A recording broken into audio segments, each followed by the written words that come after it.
आता हा फाल्गुन महिना चाललेला आहे आणि या फाल्गुन महिन्यामध्ये पापमोचिनी एकादशी आहे. वार रविवारी येतोय आणि इंग्रजी महिन्याप्रमाणे 15 मार्च तारीख. आणि या रविवारी 15 मार्चला पापमोचनी एकादशी आहे. आणि या एकादशीचं महत्त्व फार मोठे. तुमच्या हातून नकळत घडलेली पाप ही सगळी नष्ट होतात बघा या एकादशीचं व्रत केल्यानं. ज्याला पुत्र नाही त्याला पुत्र प्राप्ती होते, म्हणजे संतान सुख मिळतं, लक्ष्मी प्राप्ती होते आणि गरिबी दूर होते आणि अष्टयोग सिद्धी त्या ठिकाणी प्राप्त होण्याचा मार्ग मोकळा होतो. असं या एकादशीचं महत्त्व आहे. तर आजच्या व्हिडिओमधून आपण प्रत्यक्षात भगवान श्रीकृष्णांनी राजा युधिष्ठिराला या पापमोचिनी एकादशीची कथा सांगितली आणि त्यासाठी हा व्हिडिओ नक्की शेवटपर्यंत ऐका. सुंदर अशी कथा आहे. चॅनलवरती प्रथम असाल तर नक्की सबस्क्राईब करा आणि शेवटी आम्हाला कमेंट ओम नमो भगवते वासुदेवाय नमः अशी कमेंट आम्हाला जरूर करा.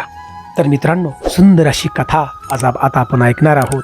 जय हरी विठ्ठल म्हणून या कथेला आपण सुरुवात करूया. तर एकदा राजा युधिष्ठिर महाराजांनी भगवान श्रीकृष्णांना विचारलं, हे केशव, कृपा करून मला सांगा की फाल्गुन महिन्यामध्ये येणारी जी एकादशी आहे तिचं नाव पापमोचिनी एकादशी आहे, त्याचं महात्म्य तुम्ही मला सांगा. आता हे राजाचं बोलणं ऐकून मधुसूदन भगवान श्रीकृष्ण त्या ठिकाणी म्हणाले, हे राजन, पापमोचन एकादशीचं व्रत जर मनापासून केलं ना मनुष्यानं तर पापाचा नाश होतो. एवढंच नाही, अष्टसिद्धी योग प्राप्त होतो मनुष्याला. आणि या पापमोचनी एकादशीच्या व्रत कथेनुसार मी घडलेली घटना तुला खरी सांगतोय, तू फक्त ध्यान देऊन ऐक आणि या कथेचा तू प्रचार कर. तू कथा जर ऐकली ध्यान देऊन, तुझ्या जीवनातली नकळत घडलेली पाप नष्ट होतील. एवढं महात्म्य एकादशीचं आहे. आणि भगवान श्रीकृष्ण ज्याला सांगू लागले की हजारो वर्षापूर्वी देवांचा कोषाध्यक्ष कुबेराच्या जवळ चैत्ररथ नावाचं सुंदर असं एक उपवन होतं आणि त्या उपवनामध्ये भगवान शिवशंकराचा एक परम भक्त मेधावी ऋषी घोर अशी तपश्चर्या करत होते. प्रत्येक क्षण ओम नमः शिवाय असा जप त्या ठिकाणी चाललेला होता. स्वर्ग लोकातील अनेक अप्सरा, या अप्सरांनी निश्चय केला की या ऋषींचा तपश्चर्याचा भंग करायचा. अनेक अप्सरा या उपवनात येऊ लागल्या, परंतु ऋषींची तपश्चर्या भंग होत नव्हती. त्यांना अपयश येत होतं. अशीच एक अप्सरा या स्वर्गलोकातील मंजुघोषा तिचं नाव होतं, अतिशय सुंदर अप्सरा. आणि ह्या अप्सरानं निश्चय केला की या मेधावी ऋषींचा तपश्चर्या मी भंग करणार. या उपवनामध्ये ही मंजुघोषा अप्सरा त्या ठिकाणी आली आणि मेधावी ऋषींचा जो आश्रम होता त्या आश्रमाच्या अगदी जवळ येऊन थांबली आणि सुंदर असं अगदी विणावादन चालू केलं, सुंदर असं गायन. आणि या सुंदर विणेचा आवाज ऐकून, त्या गायनाचा आवाज ऐकून मेधावी ऋषी त्या गायनाच्या दिशेनं म्हणजे त्या आवाजाच्या दिशेनं चालू लागले, जवळ आले त्या. आणि ह्या मंजुघोषा अप्सराला पाहिलं, सुंदर असं रूप तिचं, अतिशय सुंदर. या तिच्या आवाजाकडे ते मोहित झाले ऋषी हो, मेधावी ऋषी, आणि त्याच ठिकाणी थांबले. आणि मेधावी ऋषी या अप्सरेबरोबर रमण करू लागले. हे जे ऋषी आहेत भगवान शिवशंकराचा जप विसरून गेले आणि तपश्चर्यामध्ये भंग झाला. आणि असेच रमण करता करता अनेक वर्ष निघून गेली आणि एक दिवस ही मंजुघोषा अप्सरा देवलोकामध्ये परत माघारी निघाली. परंतु जाताना त्या मेधावी ऋषींना त्या ठिकाणी म्हणाली की हे ब्राह्मण देवता, मला आता माझ्या देशात जाण्याची तुम्ही परवानगी द्या. हे मेधावी ऋषी म्हणाले, हे देवी, जोपर्यंत सकाळची संध्याकाळ होत नाही तोपर्यंत तू इथंच थांब. हे ऋषींचं बोलणं ऐकून ही अप्सरा त्या ठिकाणी म्हणाली, हे ऋषीवर, आतापर्यंत किती दिवस आणि किती रात्र निघून गेल्या याचा तुम्ही ऋषीवर विचार करा, हिशोब करा आणि मग मला सांगा. या अप्सरेचं बोलणं ऐकून मेधावी ऋषींनी पाठीमागचे दिवस आणि रात्र याचा हिशोब ऋषी करू लागले, कारण फार अंतर्ज्ञानी सुद्धा होत्या. त्यांची बुद्धी जाग्यावरती आली. त्या अप्सरेच्या जाळ्यातून बाहेर पडलेले होते आणि त्यावेळी त्यांना समजलं त्या ऋषींना की या मंजुघोषा अप्सरेबरोबर रमण करता करता 57 वर्षाचा काळ निघून गेला. हे ऋषींना त्या ठिकाणी कळालं, फार दुःख झालं. आणि मेधावी ऋषींना समजलं की या पापिनीनं आपल्या तपश्चर्याचा भंग केलेला आहे. आणि राग आला त्या ठिकाणी मेधावी ऋषींना, फार राग आला, क्रोधित झाले. त्या अप्सरेला म्हणाले की मी तुला आता शाप देतो. हे मंजुघोषा अप्सरा, तू आता फार सुंदर दिसते, मी तुला आता शाप देत आहे की तू आता पिशाच योनीमध्ये जाशील.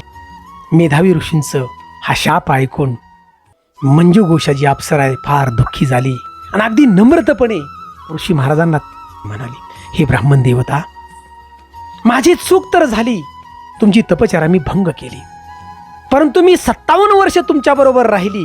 हे ब्राह्मण देवता, मला माफी करा आणि मला काहीतरी उपाय याच्यातून सांगा.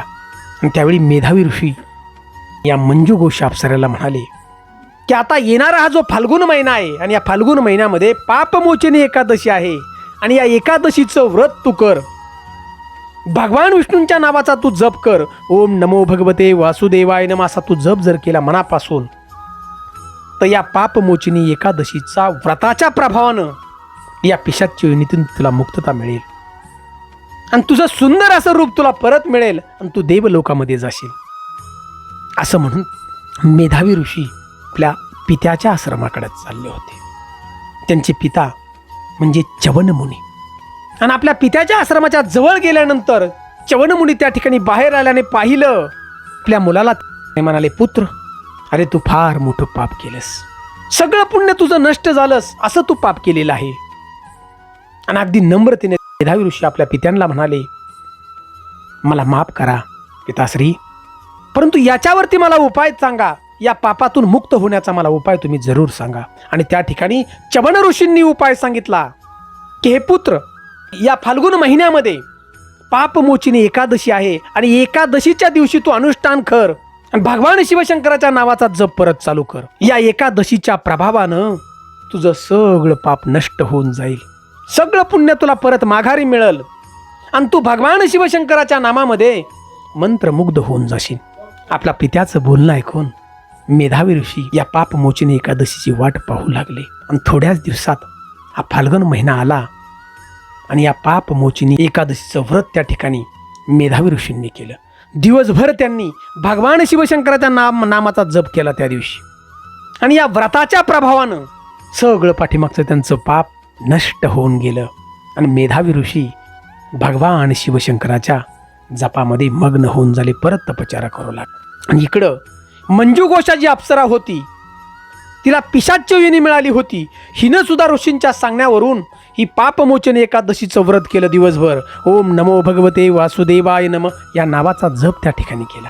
दिवसभराचं व्रत पूर्ण झालं आणि या व्रताच्या प्रभावानं ही मंजू घोषा जी अप्सरा आहे ती भूतपिशाच्य योनीमधून अप्सरा परत झाली. सुंदर असं रूप तिला परत मिळालं आणि स्वर्गलोकामध्ये ती निघून गेली.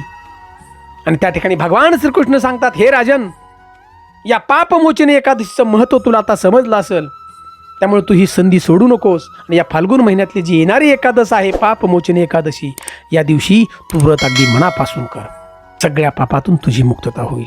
तर मित्रांनो, ही फाल्गुन महिन्यातली पापमोचनी एकादशीचं व्रत आपण ध्यान देऊन करा. भगवान श्री हरिविष्णू देवाच्या नामाचा जप त्या दिवशी करायचा आहे. ओम नमो भगवते वासुदेवाय नमः. नकळत घडलेली पाप आपल्या जीवनामध्ये असतात, ती सगळी पाप नष्ट होऊन जातील. फक्त विश्वासानं हे व्रत करा. आणि शेवटी आम्हाला कमेंट ओम नमो भगवते वासुदेवाय नमः अशी कमेंट जरूर द्या आपण. जय हिंद, जय महाराष्ट्र.